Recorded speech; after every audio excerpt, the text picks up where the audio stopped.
دانش جو سعد کو دیکھ رہا تھا یکدم نظریں اس پر پڑیں تو دیکھتا چلا گیا۔ لاپرواہ حسن اس کی نظروں میں قید ہوتا چلا گیا۔ مرتا بیگم اپنی بیٹی کو دیکھ کر شرمندہ ہو گئیں۔ زبردستی مسکراہٹ چہرے پر سجا کر اس کا تعارف کروایا۔ میسا کی تو جیسے ساری نیند ہی اڑ گئی۔ اس کے تو سر میں شدید درد تھا، تبھی جاگتے ہی سیدھا لاؤنج میں آ گئی تھی۔ اتنی دیر وہ بیٹھی رہیں۔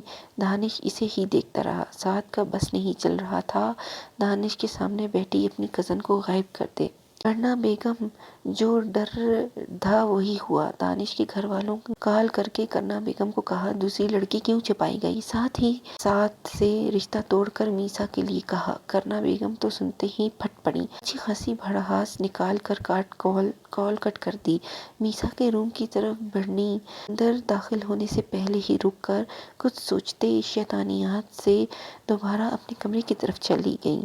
رشتہ ختم ہونے پر سعد کو اور خود کو تسلی دینے لگیں، جبکہ میسا کو سعد کے لیے دکھ ہوا، جبکہ ان لوگوں پر شدید غصہ آیا۔ کھانے کا وقت تھا۔ مرتا بیگم ڈش میز پر رکھتے ہوئے سعد کو آتا دیکھ کر میسا کو بلانے کا کہہ کر سیف صاحب کے ساتھ والی کرسی پر بیٹھ گئیں۔ سعد نے منہ بنا کر دروازے پر نوک کیا۔ 2 بار نوک کرنے کے باوجود کوئی جواب نہ ملا تو آنکھیں گھما کر اندر داخل ہوئی، لیکن سامنے کا منظر دیکھتے ہی اس کے پیر زمین میں جم کر رہ گئے۔ دروازہ کھلنے کی آواز پر میسا جو قالین پر سر جھکا کر بیٹھی ہاتھ میں بڑا سا چاقو لیے اپنے ساتھ ہاتھ پر کٹ لگا کر ہنس رہی تھی، رک کر سر گھما کر دروازے کے سامنے کھڑی سعد کو دیکھ کر مسکرائی۔ تم کیا کرنے آئی ہو؟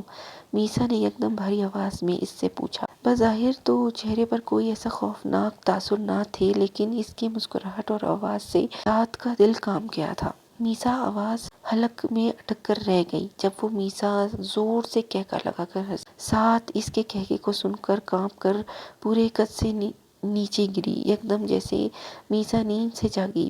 ہاتھ میں خون والا چاقو اور اپنے ہاتھ کو زخمی دیکھ کر خوفزدہ ہو گئی۔ تیزی سے ہاتھ سے چاقو نیچے پھینک کر باتھ روم کی طرف بھاگی۔ کرنا بیگم نے جیسے ہی دروازہ کھولا اپنی بیٹی کو زمین پر گرا دیکھ کر چیخ مارتی سب کو آواز دینے لگی۔ میسا سعد کیا کہہ رہی ہو تم؟ اپنے آپ کو کیوں زخمی کر رہی تھی؟ بتاؤ مجھے، کچھ دن سے کیا حرکتیں کر رہی ہو تم؟ سب سعد کے کمرے میں جمع تھے، ڈاکٹر چیک کر کے جا چکے تھے۔ مرتا بیگم نے ان کے جاتے ہی میسا کو کندھوں سے تھام کر جھنجھوڑا، جو آنکھوں میں نمی لیے خود بھی سمجھنے سے قاصر تھی۔ مجھے کچھ نہیں پتا ماما، میرے ساتھ کیا ہو رہا ہے؟ میں سچ کہہ رہی ہوں، میرا یقین کریں۔ میسا پریشانی سے کہہ کر اپنی ماں کے گلے لگ گئی۔ اسد اور سیف صاحب نے ایک دوسرے کو دیکھا، جو کچھ سمجھ نہیں پا رہے تھے۔ خاموشی میں اس کی گنگناہٹ پورے سکول میں گونج رہی تھی، جو بال کھولے بنا دوپٹے زمین پر بچوں کے انداز میں خوب اندھیرے میں بیٹھی ہل ہل کر گنگنانے میں لگی ہوئی تھی۔ ہر طرف ہو کا عالم تھا۔ یکدم دور کلاس کا دروازہ چرچرایا، ساتھ ہی کسی چیز کے گھسیٹنے کی آواز نے اس کی گنگناہٹ روکی۔ بہت آہستہ سے وہ کھڑی ہوئی، جب زینے سے چڑھ کر کتا بھونکتا ہوا اندر آیا۔ میسا نے غورا کر اس پر حملہ کیا۔ کلاس کا دروازہ دھاڑ کر کے جھولا اور پھر بند ہوا۔ کچھ ہی لمحوں میں وہاں خاموشی کے ساتھ خون کی بدبو پھیل گئی۔ صبح ہوتے ہی اس کی آنکھ کھلی، اٹھ کر دونوں ہاتھوں سے بالوں کو لپیٹ کر اٹھ کر باتھ روم کی جانب بڑھی۔ منہ دھونے کے لیے جیسے ہی نل کھول کر چہرے پر چھینٹا مار کر دوبارہ باتھ نل کے نیچے کیا، ہاتھوں میں بال اور خون جمع ہو گیا۔ دل خراش چیخ کے ساتھ دونوں ہاتھوں کو جھٹک کر تڑپ کے پیچھے ہوتی کپ کپاتی ہاتھوں کو دیکھ کمرہ لاک کر کے شب خوابی کا لباس بدلنے لگی۔ جب اسے محسوس ہوا کوئی اسے دیکھ رہا ہے، ہاتھ میں تھامی قمیض کو سختی سے پکڑے وہ چاروں طرف آنکھیں پھاڑ پھاڑ کر دیکھنے لگی۔ اچھے سے تسلی کر کے جلدی سے قمیض پہن کر جیسے ہی لاؤنج میں آئی جہاں کوئی نہیں تھا، ابھی وہ آواز دینے کا سوچ ہی رہی تھی جب گھر کے دروازے سے سیف صاحب اور مرتا بیگم کو آتا دیکھا۔ ماما کیا ہوا؟ آپ سب اس وقت کہاں چلے گئے تھے؟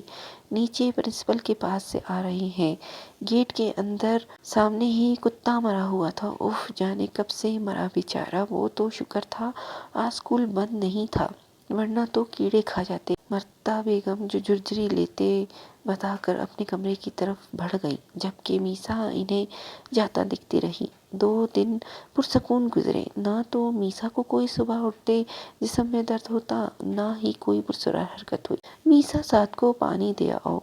करना बेगम सोफे पर बैठी इसे आता देखकर बोली। मीसा सर हिलाकर किचन की तरफ बढ़ गई। 12 बजे का वक्त था। मीसा का कल टेस्ट था, इसलिए वो लाउंज में ही बैठी पड़ रही कि सब कमरे में सोने जा चुके थे। अचानक खामोश फिजा में दरवाज़ा जोरदार आवाज में खुला और बंद होने की आवाज गूंजी। अचानक होने वाली आवाज पर मीसा की उंगलियों में दबा पेन छूट गया। घबरा कर इसने दरवाजे की तरफ देखा। एकदम दोबारा दरवाज़ा खुल और बंद हुआ। मीसा डर कर उठ गई। इससे पहले कि वो कमरे में जाती, दरवाजे के पार किसी लड़की के तड़प तड़प कर रोने की आवाज़ आ रही थी। खौफ से वो अपनी जगह से हिल ना सकी। लड़खड़ाई हिम्मत करती अपने कमरे में जाकर बंद हो गई। मीसा सुबह उठी तो वही दर्द जिस्म में महसूस हुआ। अंगड़ाई लेकर जैसे ही मीसा उठी, आंखें फटी की फटी रह गई। सामने उसकी माँ खून से लथपथ सोफे पर पड़ी हुई थी। पूरा चेहरा खून से भरा हुआ था। जिस्म पर खून टपक रहा था, जैसे किसी ने खून में नहलाया हो। मीसा के जिस्म में सनसनी सी दौड़ गई।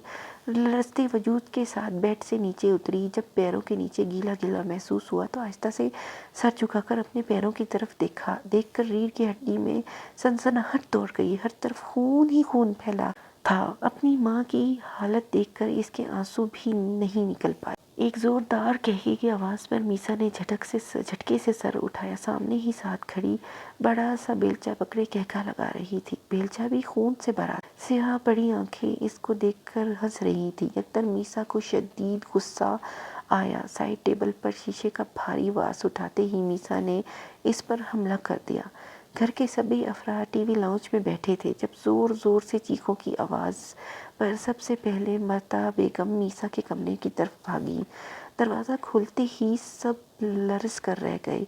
मीसा जुनूनी तरीके से साद को बुरी तरह जख्मी कर चुकी थी, जबकि साद का सर फटने से खून पानी की तरह बह रहा था। हाय मेरी बच्ची मार दी, कोई बचाओ मेरी बेटी को, बचाओ कोई बचाओ। करना बेगम सीना पीटती तड़प कर चीख कर बोल रही थी। असद साहब ने आगे बढ़कर इसे ज़बरदस्ती पकड़ा, जबकि सैफ साहब तो अपनी बेटी को पथराई आंखों से देखने लगे। इन्हें इससे खौफ महसूस हो रहा था। गुस्से से हर चेहरा अजीब सा हो रहा था। असद साहब ने इसे काबू करके थप्पड़ दर थप्पड़ मारने शुरू किए। एकदम मीसा होश में आई। अपनी माँ को सही सलामत सामने खड़ा देखकर आंखें झपकाना भूल गई। साथ को जल्दी से हॉस्पिटल लेकर जाने लगे, लेकिन रास्ते में ही इसकी डेथ हो गई। एक कयामत थी जो इनके सरों पर टूट पड़ी। करना बेगम गम और गुस्से में पागल हो गई थी, जबकि मीसा को कमरे में लॉक करके गए थे। सिरक कर नीचे कालीन पर बैठी दोनों हाथों को और टांगों के गिर्द बांधे समेट कर बैठी हुई अपने हाथों को देख रही थी। साद का खून इसके दोनों हाथों पर लगा हुआ था। मीसा देखते देखते अचानक रोने लगी। इसने अपनी कज़न को मार। आवाज से रोती वो पागलों की तरह खुद को मारने लगी। एकदम इसकी नज़र बेड की दूसरी तरफ उठी। काली स्याह आंखों वाली लड़की इसी तरह बैठी इसे देख रही थी। मीसा के रोने शिद्दत आने लगी। सामने बैठी लड़की का चेहरा बदलने लगा। देखते ही देखते लड़की भयानक हो चली गई। मीसा तेजी से लड़खड़ाकर कांपती टांगों के साथ भागती दरवाज़ा पीटने लगी। खोलो, बचाओ मुझे, वो मुझे मार देगी।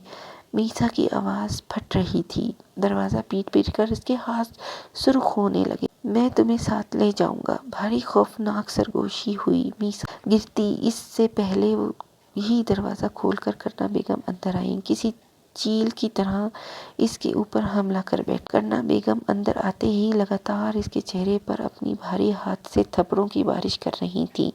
मीसा, जिसकी जान वैसे ही लड़की को देखकर आधी हो गई थी, अचानक से भारी हाथ पड़ने से खुद को बचा नहीं पा रही थी। मर्ता बेगम रोती हुई इसे बचाने बढ़ी।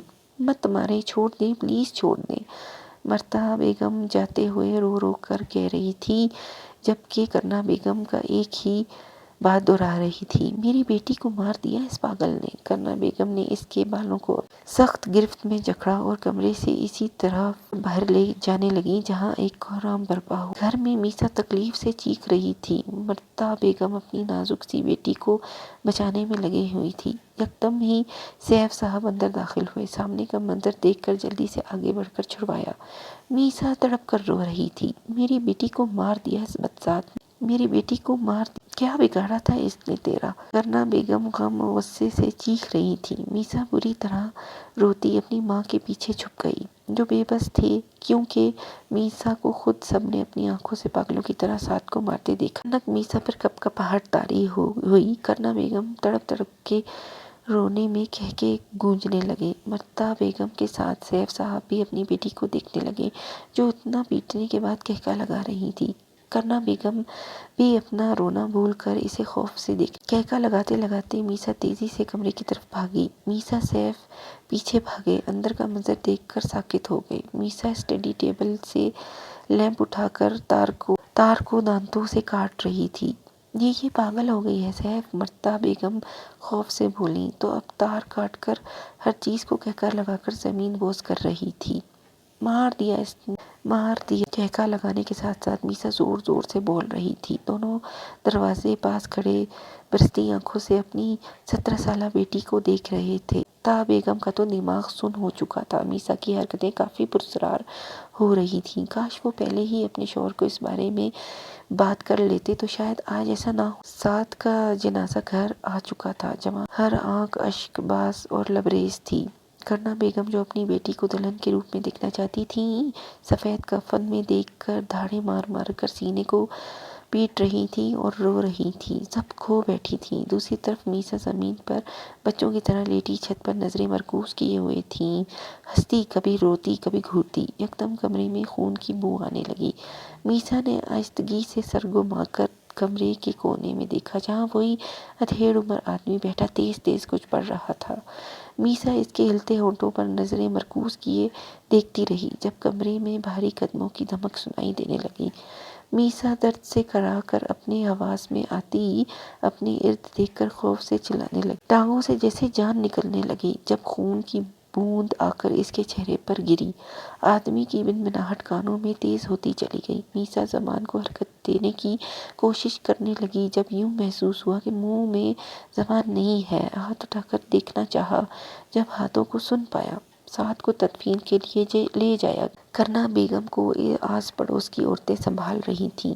तदफीन के बाद घर आए करना बेगम ने अपनी बेटी की मुजरिम को पुलिस के हवाले करने को कहा। जो कुछ हुआ अच्छा नहीं हुआ। मुझे लगता है मीसा बीमार है, वरना वो ये सब नहीं करती। बीमार? मेरी बेटी को बेरहमी से मार दिया और तुम कह रही हो कि वो बीमार है? माफ करना, लेकिन मीसा ने जो किया है इसे सजा जरूर मिलेगी, चाहे वो बीमार हो या पागल। सैफ साहब की बात सुनकर असद साहब गुस्से में बोलते काल करने लगे। मर्ता बेगम धाड़ से मीसा के कमरे का दरवाजा खुला। सबने घबराकर दरवाजे की तरफ देखा, जो दोबारा बंद हो चुका था। दरवाजे के नीचे से खून बहते हुए निकल रहा था। मीसा, सैफ, मीसा। मर्ता बेगम चीख कर बोलती हुई अंदर भागा। सन्नाटे में दिलखराश चीख के साथ सब अंधेरे में डूबता चला गया।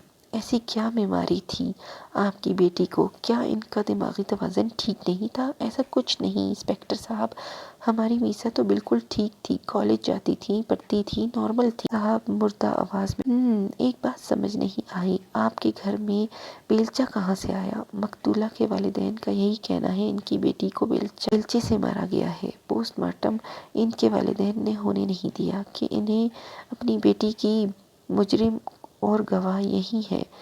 कहीं ऐसा तो नहीं कि आपने अपनी बेटी को खुद मार दिया हो? इंस्पेक्टर मशकूक नज़रों से देखता पूछने। हम इतने बुरे तो नहीं, लेकिन आपकी बेटी ने सबूत दिया है। सैफ साहब ने अपनी कज़न को कत्ल करके खुद को पंखे पर तार डालकर अपने आप को मार डाला। आप इस बारे में क्या कहेंगे? देखते हैं, हमें कुछ नहीं पता। वो कुछ दिनों से पुरसरार हरकतें कर रही थी। मुझे लगता है कोई मसला नहीं है, लेकिन मैं गलत थी। इससे के दिमाग में जाने क्या चल रहा था। मर्ता बेगम ने रोते हुए सब बताना शुरू कर दिया। سیاح صاحب اپنی بیوی کو غصے اور صدمے سے دیکھ رہے تھے۔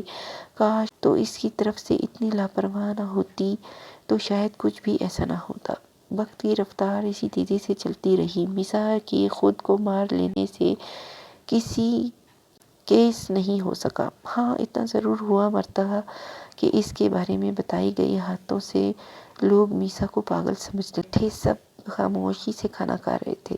سعد کی موت اور میسا کی خودکشی کا سن کر ان کا بیٹا ایک ہفتے کے لیے بیوی بچوں کے ساتھ آ کر 4 دن رہ کر واپس چلا گیا تھا۔ سیف اچانک اسد صاحب نے اپنے بھائی کو مخاطب کیا۔ جی کہیں، جو ہوا اس میں کسی کا قصور نہیں تھا۔ لوگ کیا کہتے ہیں کیا نہیں، اس سے کوئی فائدہ نہیں ہے۔ نہ میری ساتھ واپس آ سکتی ہے نہ ہی میسا، اس لیے میں نے کل اور تم دونوں کا جاننا بھی ضروری ہے۔ اسد صاحب ٹر بول رہے، سب ان کی طرف متوجہ تھے۔ میں نے ایک گھر دیکھا ہے، ہم 2 دن میں بعد شفٹ ہو رہے ہیں۔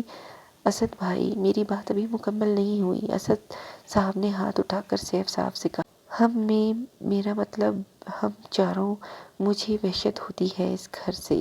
اب ایسا لگتا ہے ارد گرد بہت سی مخلوق ہمارے ساتھ اس گھر میں رہ رہی ہیں۔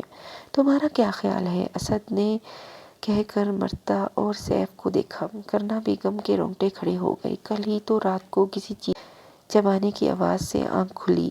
دیکھنے گئی تو میسا کے کمرے کا پورا دروازہ کھلا تھا، اندر لائٹ جل رہی تھی۔ اچانک لاؤنج کا ٹی وی آن ہو گیا۔ کرنا بیگم جو کمرے کو دیکھ رہی تھیں، ٹی وی کھلنے سے خوف سے اپنے کمرے میں جا کر 1 مہینے گیٹ کھول کر وہ آدمی کے پیچھے چلنے لگیں۔ ارد گرد عورتیں دیوار کے ساتھ بیٹھی تھیں، اپنی باری کا انتظار کر رہی تھیں، جبکہ وہ کچھ نوٹ ساتھ چلتے ہوئے آدمی کو دیکھ کر پہلے جا رہی تھیں۔ کمرے میں داخل ہوتے ہی نیم اندھیرے میں اگر بتیوں کی خوشبو نے پورے کمرے کو اپنے حصار میں لیا۔ جگہ جگہ موم بتیاں لگی ہوئی جو اندھیرے کو کم کرنے کے باعث بن رہی تھیں۔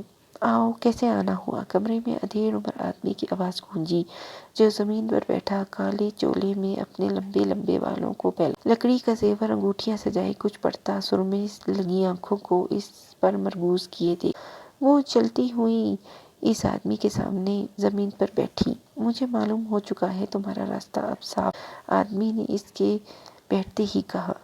خاموشی سے اس آدمی کو دیکھ رہی تھی جو آج ایک بھیانک شکل۔ کرنا بیگم کا دل کیا کاش وہ اس سے بھی کیسا کام؟ آپ نے کہا تھا لڑکی پاگل ہو جائے گی، پر اس پاگل لڑکی نے میری بیٹی کو جان سے مار ڈالا اور خود بھی مر گئی، جبکہ آپ نے کہا تھا کہ آپ کا جادو کبھی ناکام نہیں ہوتا، پھر ایسا کیوں ہوا؟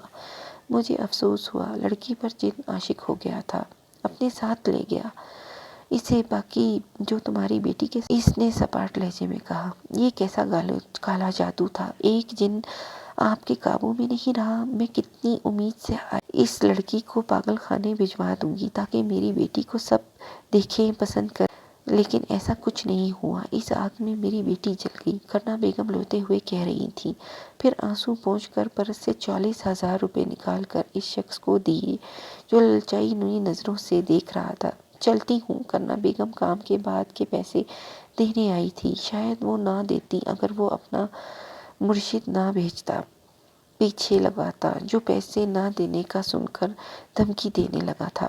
کرنا بیگم کے نکلتے ہی اس آدمی نے کسی آدمی کو بلایا، جی بابا، اس عورت کو دوبارہ یہاں آنے مت دینا، کہیں اپنی بیٹی کے غم میں آ کر ہمارا حلق میں نہ ہی پھنس جائے۔ کو سونگھتا ایک نوٹ اسے دے کر بولا، جو شیطانیت سے مسکرا کر سر ہلا کر باہر نکلا۔ کچھ بھی نہیں چاہا تھا، بس اپنی اولاد کی خوشیوں کے لیے غلط راستہ ہی تو چنا تھا، جس راستے نے سب سے پہلے اس کی اولاد